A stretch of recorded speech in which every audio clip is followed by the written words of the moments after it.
Figma is a collaborative web application for interface design, with additional offline features enabled by desktop applications for macOS and Windows.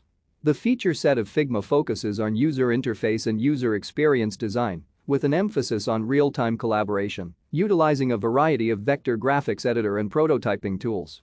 The Figma mobile app for Android and iOS allows viewing and interacting with Figma prototypes in real time on mobile and tablet devices.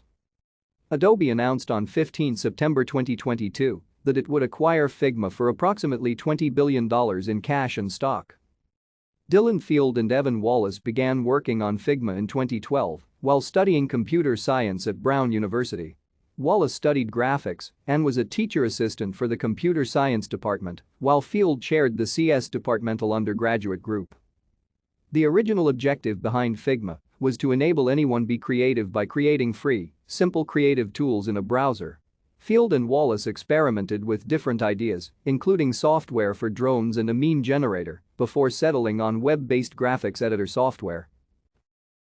Thank you for watching. Like and subscribe if you would like to view more of our videos.